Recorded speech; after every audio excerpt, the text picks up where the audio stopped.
Um, I tonight's show was not good. Let's start there. It wasn't good. I feel like it's no different than any other show we've gotten. It's just more of the same. Very mid, very logic gappy, and just I'm short of calling it terrible though. I had it out with a couple of people in my chat. Like, this was not a terrible show. No. Not sure what you guys are looking for out of your shows. It could have been so much better. So much better. But it is what it is. I tell you this much. It was not my worst wrestling show of the week. I'll give you that much, because Raw was pretty bad for my liking, man. But it just left so much on my plate, though, man. It was, I mean, why did this happen? Why did this happen? This fell short. You text me the very same thing I said in my stream right after you text me. I said it too. I said, well, why did this fell flat? I expected so much more, and that's the ending. All this build-up we got for the Hurt Syndicate, and it ended with Dustin Rhodes and Sammy Guevara coming out? Well, what is it with this company trotting out tag teams to cut a singular promo on another tag team? Last week we got, who did we get last week? We got the Crew, and then this week we got the Sons of Texas, or whatever the fuck they're going by. Yeah. Why? I mean, holy, it's like Dustin Rhodes forgot how to cut a promo. Yeah. Who wants to hear that? Even if the promo was great, it just was not the time and place. And that's another thing too. I'm done anticipating Cedric Alexander. Done. He either ain't coming, or if he does come, it was mistimed, because all of this shit that we got over these last few weeks, and he couldn't come out in any of those.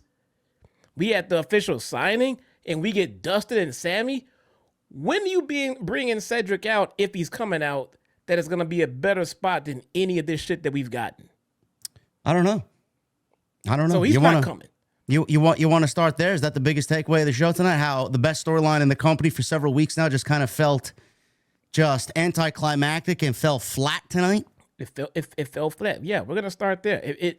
So we had so many people. I don't know how many different podcasters and different people are talking about it, and how many people found themselves to say the words, "Let it play out." Genuinely, how many people said, "Let it play out," giving them the benefit of the doubt, letting it go to see where it goes? This is it. It's here. Here we go. It's played out. And the ending was Sammy Guevara and Dustin Rhodes coming out. That fell flat. That fell absolutely flat. I don't even know why we needed to have a contract signing tonight for this. For what? What was the point of the contract signing? It got interrupted by the next challenging tag team. And I got to tell you, bruh, spoiler alert, Dustin and Sammy are not beating the Hurt Syndicate for the tag titles. So what are we doing here? I don't know. I mean, you had your representative for MJF. You had Hurt Syndicate's lawyer and representative for them. And I guess they came up with one singular contract. But, the way that it came off is Mark Sterling pulled out a contract out of his briefcase. There was no equal representation here. So it certainly looked a lot more so MJF kind of laid the ground rules for this contract. And then Hurt Syndicate had to sign MJF's contract given to them by Mark Sterling. Yeah, I didn't get that either. So the first thing that I'm looking at here while I'm watching this is why are the Hurt Syndicate signing MJF's contract? What is that about? Like, you're allowing him into your group. There should be a contract that is solely coming from you. This should have been the next couple of weeks of television. A contract was given to MJF from the Hurt Syndicate. MJF took their contract and looked it over with Mark Sterling. Then they came together and came up with one singular contract. But then there was something in the contract that Mark Sterling overlooked or forgot that was in there. And that would have been the hook for tonight's show. There was none of that. There was no hook. MJF came out. He is now officially a part of the Hurt Syndicate. And then we got what Jesse described as the Sons of Texas. Dustin Rhodes and Sammy Guevara, who's a fucking mute now. I guess his new gimmick is a mime. He hasn't said a fucking word in weeks. And then they're out there cutting a promo on why they should win the tag team championships. Nobody gives a fuck. Nobody gives a fuck about that tag team match, and nobody gives a shit about Dustin Rhodes and Sammy Guevara challenging for the tag team championships. We want to know what's going on with MJF and how we're going to get from this show to the next show and from the next point in the storyline. This is what you gave us. This whole segment tonight was the most disappointing out of everything we've seen with the Hurt Syndicate and MJF. Now, what I find myself doing quite often is, like you just said, like, because what you just said is exactly what went through my head when I saw this contract signing and I saw the members of the Hurt Syndicate signing the deal. I sat there and said, now, why are they signing MJF's deal? But I stopped myself for a second and I did what I try to do when I can within reason is I gave them the benefits of the doubt. And what that means in this case is I might be looking too far into this. Maybe they're all maybe they all have it in their deal that they have to sign off on someone coming in actually in their deal. Maybe they're all originators and EVPs in the whatever. I let that one go. But I saw that. I saw exactly what you said. Like, why do they have to sign it? I let that one go. I chalked that one up as I'm reading too far into a pro wrestling story. I'm going to let that shit go. But now, when we get to the part where we're supposed to get a big payoff for this story, because like you said, whether they want to admit it or not, whether they think so or not, this is actually the best storyline they have going in the company right now. It's not supposed to be because they're doing something else that's supposed to be bigger. But as far as I'm concerned, I'm more interested in this one. So this is the bigger storyline. But it ended with Sammy and Dustin coming out, cutting them off. And then the segment ends just like that, with Dustin coming off and just cutting a heartfelt promo. Sammy coming out and proving me wrong when I said MJF had the worst suit on of the night. Sammy came out and took that shit.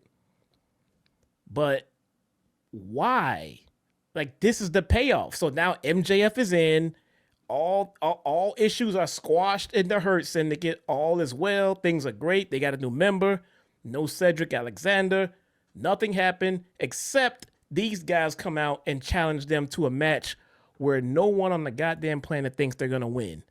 So now my question is, now that I have let it play out, why did it take us so fucking long to get here? Why? Well, I mean, you could look at it in a positive way, which is shocking because I'm starting off with something positive here. Yeah. They wanted to stretch it out because AEW is allergic to storytelling, and MJF and the collective. That's your positive? And the Hurt Syndicate is that they stretched it out. Bro, AEW storylines usually wrap up in like 3 weeks. Whatever the fuck they want. They call them stories. I mean, that's a stretch. Well, you know, angles in AEW usually wrap up in 3 weeks, and then they move on to something else. So I like the fact that they have made consistent television and given you something to actually look forward to a little bit on the show. But like we have talked about and documented on this show, you're getting to a point where you're going to need some sort of, you know, what's next on a curveball or something to keep us interested. I mean, it almost looks like a starting pitcher who is fucking throwing heaters at the top of the game, 99 miles an hour, and all of a sudden by the fourth inning, he's throwing fucking 89, 90 miles an hour. What happened to the juice in his fastball? He's already out. He's barely going to go 5 innings. He's not going to factor in the win-loss. And then they got to go to the bullpen early. Like that's the way I feel about this storyline. It's like, where is the juice? Where is the conflict? Where is the hook? Where is, oh man, I can't wait to watch next week. I didn't get that I didn't get that feeling from this segment tonight. And I certainly ain't going to feel that way if MJF factors into the fucking outcome of this tag team match on Sunday night. I don't give a shit. Who gives a shit about Dustin Rhodes and Sammy Guevara? For MJF to fuck them over. Why does the Hurt Syndicate need help with these two losers? The sons of garbage. Are you kidding me? Now, I like your baseball reference, but I'm going to raise you one, and I'm going to go to football. Go ahead. All right.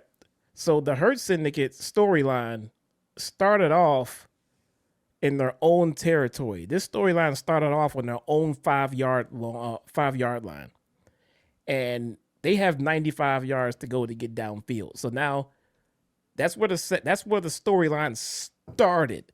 So we start working our way downfield.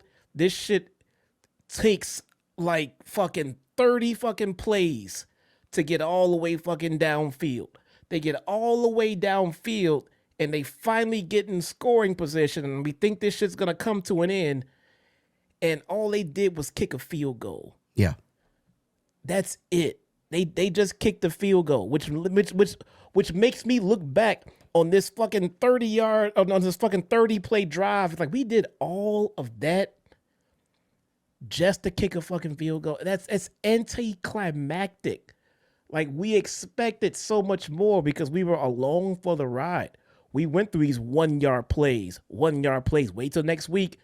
8 yards. Got a first down. 2-yard plays. Bad play calls. We get all the way to the end, and we're just going to kick a field goal. We're tired. We're done. Bro, we went along on this journey. And everybody who said let it play out, fair enough. Let's let it play out. Well, now it's played out. And all we got was a promo from Dustin leading to the next match against the Hurt Syndicate. Does MJF in his entry into the Hurt Syndicate mean that his entry into the Hurt Syndicate was this the end game? Was this the journey that you had planned for us? When you sat down and put this storyline together, you said, when we get to the end, wait till the fans see that Dustin's gonna come out and cut a promo on the Hurt Syndicate, baby. Boom. Yeah. That is gonna pop them. That is gonna bring this whole thing home. Was that their plan? Because that sounds lame on paper, but that's what we got. I feel like people's rebuttals to you are going to be, well, this is where the story now just begins, Shottown Smoke. Oh, my God. Please, no. Story's been going on for 3 fucking months. What the fuck are you talking about? This is where the story's beginning now. How are we going to get MJF and Bobby Lashley in the ring? What is going to be that one thing that gets us that match? Bobby Lashley's one half of the tag team champions.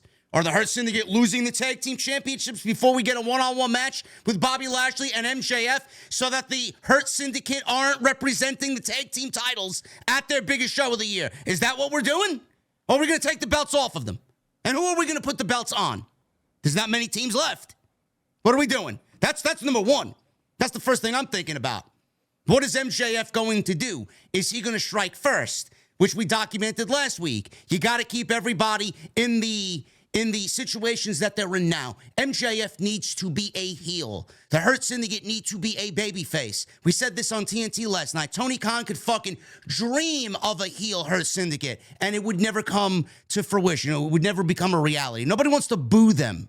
Everybody wants to cheer them and sing along with their theme and chant along with their theme, and everybody wants to boo MJF. You got to keep everybody in the proper presentations so that this storyline could get to where it needs to go. So that's number two. I don't know how we're going to go from where we are now into All In. I'm just finding this very convoluted and very confusing. It's almost as if they didn't think about anything that came after tonight, and they just stopped at what they stopped at tonight with the contract signing. I'm a little disappointed. I really am. I don't know what else to tell you. Yeah, same. I don't know what I expected, because I didn't know where they were going with this shit. But I did expect to get something that didn't involve what we got. I mean, if you would have told me that at the end of MJF getting in, is going to get interrupted by Sammy Guevara, and put it like this. The Hurt Syndicate storyline has been going on for longer than I even knew that Sammy Guevara and Dustin Rhodes were even a fucking tag team. I didn't even know they were a tag team when we started this Hurt Syndicate stuff. First of all, why are they even getting a tag team title shot? And why are they even out there trying to sell a match that nobody knows you even won the opportunity to get because the show was cut off on Saturday night? Nobody saw the match. How the fuck are you? So that's theoretically nobody even realizes how they even got to where they got for this Double or Nothing tag team match because the show got cut off at 9:30 on Saturday night. So what are you doing? Are you trying to sell me on something that theoretically never happened? Pretty much.